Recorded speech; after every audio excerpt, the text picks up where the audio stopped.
Hey, Randy Joe here, and this is 1001 Reviews, where I plan on reviewing every single album from the 1001 albums to listen to before you die. And today we are looking at Ali Farka Tour's 2006 album, Savane. According to the book of 1001 albums to listen to before you die, Savane was released under the World Circuit label, produced by Nick Gold, with art direction from Julian House, nationality Mali, with the running time of 58 minutes and 37 seconds, just short of 1 hour. Before I get into it, this is an album where I struggle to put into words exactly what I think about this album, as I feel I don't even have much to even say at all about this album. It is a African blues album, and therefore, lyrically, it is not something I could delve into too much or something I could look too much into, as I do not speak the language that Ali speaks here, which is French, and attempting to translate French to English and make out the subjects that he is talking about here would probably result in mistranslation and would actually end up being unfaithful to what he is actually trying to say in his music. So I will just be judging this album purely on a sonic level and purely on a sound level rather than delving too much into what he is saying. So what I can say about this album's sound is that it is incredibly well produced. In fact, so well produced that when Ali is playing the instruments, specifically the Ngoni, a Malian instrument, it feels very intimate and very warm to the ears, as if he is actually in the room with you. The production is so crisp that every sound feels very intimate. On top of that, Ali Farka Tour's voice is also very warm and gentle, very soulful to the ear, giving this album a further relaxing listen.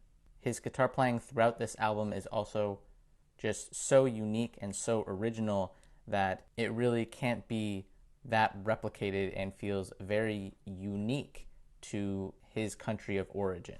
I really can't complain about the production or the instrumentation from Ali himself.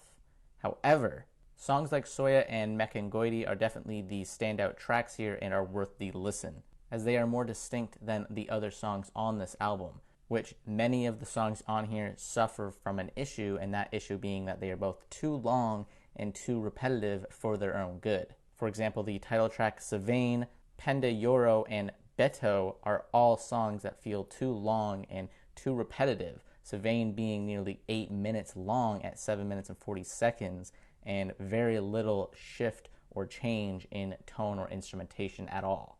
It doesn't do enough to justify its length. And I will admit that even though I am not too well versed in African blues or world music, as they say, I have listened to other African blues albums that I've enjoyed more. For example, Songhai Blues Music in Exile from 2015 is an album I listened to that I enjoyed a lot more than Savane, yet that one's not even in this book. It was previously in a previous version, but for some reason was removed, when in my opinion it is more deserving of a spot than Savane is. Maybe one day I will come back to Savane with a new outlook and a new appreciation for what it is. I will maybe even enjoy other Ali Farka Tour albums, but for now, this one for me just isn't doing it and really feels mostly forgettable, as many of the tracks on here begin to blend and sound very much one and the same. Even on multiple listens, I find myself enjoying very little what there is, the only ones I enjoy being Soya and Machengoidi. So that being said, the soft rating of this album ended up coming in only at a 5.3, but I am going to harden that rating down to a 5.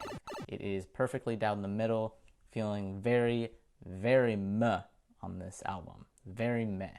I will also say that this album is a not essential, as I think there are better albums, as I said, that represent this style and sound, Songhai Blues for example, and that is more essential than this for sure. So Savane, not essential. Alright, that pretty much does it for this video, and let's check what the next album to listen to is.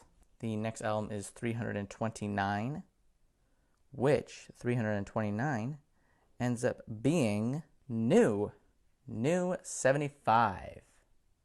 329, new 75. That video will be released in exactly 1 week from now, and you have until then to listen to it. Tuesday next week, I will be looking at Smoker's Delight by Nightmares on Wax. That does it for this video. If you liked it, please leave a like, subscribe to follow along and listen to every album from the 1001 Albums to Listen to Before You Die. And this has been Randy Joe, signing off.